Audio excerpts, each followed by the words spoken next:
नमस्कार दोस्तों, एक बार पुनः आप सभी का स्वागत है ज्ञान अड्डा में। मैं हूं शेफाली और आज के वीडियो में डिस्कशन करने वाले हैं 2-3 इंपॉर्टेंट एस्पेक्ट्स के ऊपर में।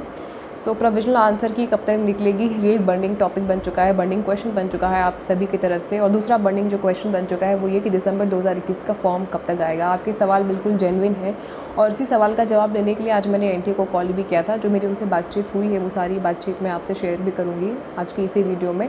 बट वो सारी चीज़ें शेयर करने से पहले मैं आप सभी का 2 मिनट लेना चाहूँगी कि हम लोग जिस लेवल पे अभी हैं, ऐसा तो नहीं है कि आप सभी लोग क्लास 11th के या 10th के स्टूडेंट हैं। आप सभी लोग पोस्ट ग्रेजुएटेड हो और being a teacher, being a educator और बीइंग अ स्टूडेंट भी, हम सभी लोग इस कोविड का जो पेंडेमिक चल रहा है, कोरोना की जो सिचुएशन चल रही है, हम सभी लोग इससे परेशान हैं। ऐसा नहीं कि ये प्रॉब्लम सिर्फ एनटीए के लिए है या सिर्फ यूजीसी के लिए है या सिर्फ एजुकेशन मिनिस्ट्री के लिए है। हम सभी लोगों के लिए प्रॉब्लम इक्वली है। और जब हम सभी इतना इस लेवल पे कोऑपरेट कर रहे हैं हर एक फेजेस पे या हर एक स्टेजेस पे, तो एनटीए की भी जिम्मेदारी बनती है कि वो एग्ज़ामिनेशन सबसे पहले इस साल जो एग्ज़ामिनेशन हुआ, मतलब नवंबर से शुरू हुआ था, पूरा दिसंबर तक चला और 5 जनवरी तक चला। अभी तक का सबसे लंबा चलने वाला एग्ज़ामिनेशन एनटीए ने कंडक्ट कराया। तो क्या ये अच्छी बात है कि हर चीज़ के लिए हम लोग डिजिटल आंदोलन ही करें, है ना? हम आप सभी लोग इतने समझदार तो हैं ना कि हम लोग कोविड या पेंडेमिक सिचुएशन समझ रहे हैं, कोऑपरेट कर रहे हैं। तो एनटीए को, जो कि गवर्निंग बॉडी है, टेस्टिंग बॉडी है, एग्जामिनेशन कंडक्ट करा रही है, क्या उनकी रिस्पॉन्सिबिलिटी नहीं है कि वो सारी चीज़ों को सही तरीके से सही समय से कर सके? अब कौन सा पेंडेमिक सिचुएशन है, उनको आंसर की तो रिलीज़ करनी है, रिजल्ट ही तो उनको रिलीज़ करना है, प्रोविजनल आंसर की तो रिलीज़ करनी है। अब इसमें क्यों डिले हो रहा है? तो आप लोग जो बार बार मुझे कॉन्टिन्यूसली मुझे भी बोलते होंगे और भी बहुत सारे टीचर्स से आप लोग रिक्वेस्ट करते होंगे मल्टीपल प्लेटफॉर्म्स पे जा कर के कि आंसर की नहीं आ रही, आंसर की। अब टीचर भी कहाँ से बता दे, कौन सी आपको इन्फॉर्मेशन दे दे? भाई हमारे पास में तो वही इन्फॉर्मेशन रहेगी ना जो एनटीए हमें बताएगा या जो हमें यूडीसी के हेल्पलाइन नंबर पर कॉल करके पता चलेगी। अलग से तो हमारे कान में आकर ही कोई इन्फॉर्मेशन हमें मिलने से नहीं मिलेगी। हम लोग सिर्फ कयास लगा सकते हैं, सिर्फ ज़्यादा से ज़्यादा यही कर सकते हैं। तो क्या ये ज़रूरी है कि हर एक चीज़ के लिए हम लोग डिजिटल आंदोलन करें, हम और आप मिल कर के ही?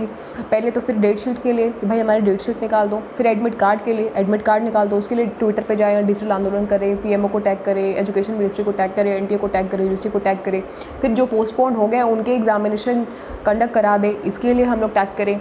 और अब इसके लिए हम लोग डिजिटल आंदोलन करें कि हमारे रिजल्ट्स निकाल दो, प्रोविजनल आंसर की निकाल दो, फिर स्कोर कार्ड के लिए हम लोग रिक्वेस्ट करें, फिर हम लोग दिसंबर 2021 के फॉर्म के लिए रिक्वेस्ट करें। ये चीज़ें शोभा नहीं देती हैं। हम सभी लोग इतने मैच्योर तो हैं कि इस बात की गंभीरता को समझ सकें कि ठीक है, कोविड पेंडेमिक है, सिचुएशन है, प्रॉब्लम है, बट वो हम सभी के लिए है। सिर्फ एनटीए ही उस सिचुएशन से नहीं जूझ रहा है, हम सभी लोग उस प्रॉब्लम से, उस सिचुएशन से जूझ रहे हैं। लेकिन इसका मतलब ये नहीं कि एनटीए अपनी जिम्मेदारी को छोड़ दे और उसके लिए वो सीरियस ना रहे और हमें और आपको मिल करके उनको सीरियस करना पड़े, आंदोलन के माध्यम से, इनिशिएटिव के माध्यम से उनको जगाना पड़े, उनको हिलाना पड़े। ये कहीं से अच्छी बात नहीं है।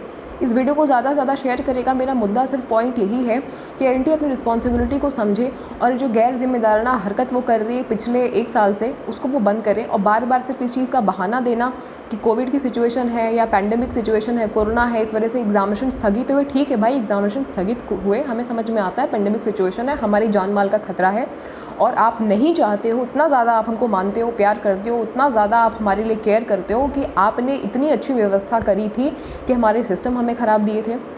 हमारा जो माउस था वो काम नहीं कर रहा था, क्वेश्चन हिंदी का इंग्लिश में आ रहा था, इंग्लिश का हिंदी में आ रहा था, किसी तरीके से हमने एग्जामिनेशन दिया। इतनी ही चिंता थी अगर आपको, और इसीलिए आपने 1 साल के बाद एग्जामिनेशन अगर कंडक्ट कराया तो कम से कम स्मूथली एग्जामिनेशन कंडक्ट करा लेते ना। और अगर नहीं करा सकते तो प्लीज़ पहले ही आपको मना कर देना चाहिए था, साफ ही मना कर देना चाहिए था। सीबीएसई को दे दो एग्जामिनेशन बेहतरीन ढंग से, पैन इंडिया एक दिन एग्जामिनेशन हो जाता है।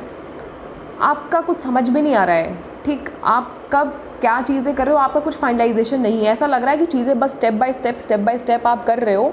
जैसे जैसे हम लोग रिक्वेस्ट कर रहे हैं वैसे वैसे चीज़ें आप कर रहे हो। मतलब जैसे हमने कर्जा खाया हो हर एक चीज़ की रिक्वेस्ट करने के लिए कि भाई अब तुमने एनटीए का फॉर्म भर दिया, मतलब यूजीसी नेट का फॉर्म भर दिया, अभी तुम्हारी जिम्मेदारी है, तुमने कर्जा खा लिया यूजीसी का, तुमने कर्जा खा लिया एनटीए का, अब तुमको अगर एग्जामिनेशन देना है, तुमको पास अगर होना है, वो भी कौन? 6%, मात्र 6% लोग पास होंगे, है ना? आपने 13 लाख 15 लाख लोगों का फॉर्म भरवा लिया, एग्जामिनेशन को मर्ज करा दिया, कोई सुविधा के नाम पे कोई सुविधा नहीं। और अब हमारी गरज है, अब हमारी प्रॉब्लम है, हम डिजिटल आंदोलन करें।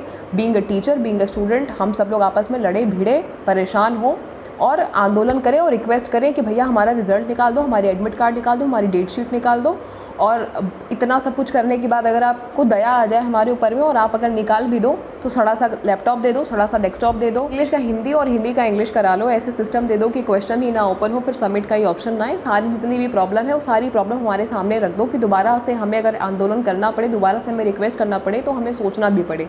मतलब हमारे माइंड को एकदम ब्लॉक कर दो। Being a educator, being a teacher या बीइंग ए लर्नर, अगर मैं अपनी बात कहूँ या मैं अगर आपकी भी बात अगर मैं कहूँ तो हम लोग स्टूडेंट्स को पढ़ाएं या हम लोग डिजिटल आंदोलन करें। स्टूडेंट्स अपनी तैयारी करें यूजीसी नेट को क्रैक करने की, या वो इस बात के लिए परेशान रहे कि हमारे एडमिट कार्ड कब आएंगे, हमारी डेट शीट कब आएगी, हमारा एग्जामिनेशन होगा ही नहीं होगा। मतलब हम लोग गफलत में ही रहे कि पेपर होगा भी कि नहीं होगा। अब हम लोग तैयारी कराएं या फिर हम लोग आंदोलन करें, और क्यों, किस लिए? आपकी रिस्पॉन्सिबिलिटी नहीं है कि आप रिस्पॉन्सिबल बन जाएं? और अगर आप एग्जामिनेशन को कंडक्ट नहीं करा सकते स्मूथली तो प्लीज़ मत परेशान करो यार। अभी दिसंबर 2021 के भी फॉर्म आप निकालोगे, उसमें भी ऐसे ही करोगे। इस वीडियो को मुझे नहीं पता आप लोग कैसे शेयर करेंगे, कैसे पास ऑन करेंगे, कैसे बातें आगे जाएंगी, मुझे नहीं आइडिया है, मुझे नहीं पता है। बस आप लोग करिए, कैसे भी करिए, इसको ज़्यादा से ज़्यादा शेयर करिए, आगे बात को फैलाइए, आगे बात को रखिए। आगे बात बढ़नी चाहिए कि हमारा एग्जामिनेशन या तो ऑफलाइन हो या अगर ऑनलाइन होता है तो प्रॉपर इंफ्रास्ट्रक्चर होना चाहिए।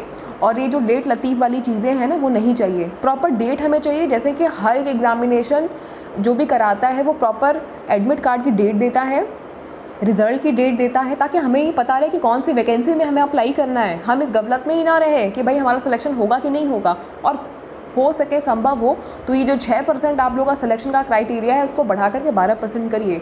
अगर आप 13 लाख लोगों को फॉर्म दिलवा रहे हैं, फॉर्म भरवा रहे हैं और उनसे पेपर परीक्षा दिलवा रहे हैं तो एटलीस्ट आप 12% लोगों का तो सिलेक्शन करिए। और JRF में जो आप 3% लेते हैं उसको बढ़ा करके कम से कम 6% करिए। मैं नहीं कह रही हूँ कि आप 9% कर दो, 10% कर दो, उतना मुझे पता है कि आपकी कैपेसिटी है ही नहीं कि आप 10% लोगों को JRF दे दोगे, स्टाइपेंड दे दोगे, स्कॉलरशिप दे दोगे। मुझे पता है कि आप लोगों की जो स्कॉलरशिप रहती है उसका क्या क्राइटेरिया चीज़ें हैं, लेकिन कम से कम असिस्टेंट प्रोफेसरशिप या नेट का जो क्राइटेरिया है 6% से बढ़ाकर उसको 12% तो कर दो।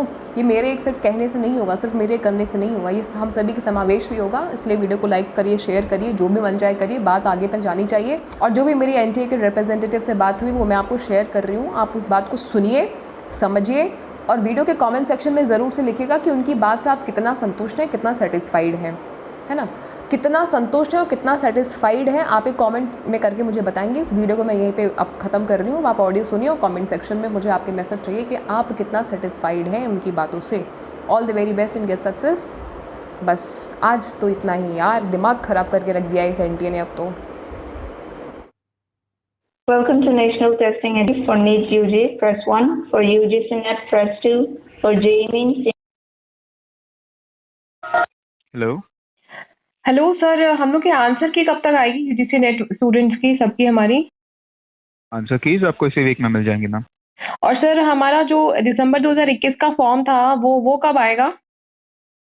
वो आपको फिर शायद रिजल्ट के बाद ही अवेलेबल होगा, बट अभी यूजीसी की तरफ से ऐसा कोई गाइडलाइंस नहीं है फिलहाल दिसंबर के लिए। तो सर आंसर की इस वीक तक आएगी या एक्सटेंड भी हो सकता है? आज तो 17 ऑलरेडी काफी लेट हो चुका है। जी मैम, इसी वीक में आएगा।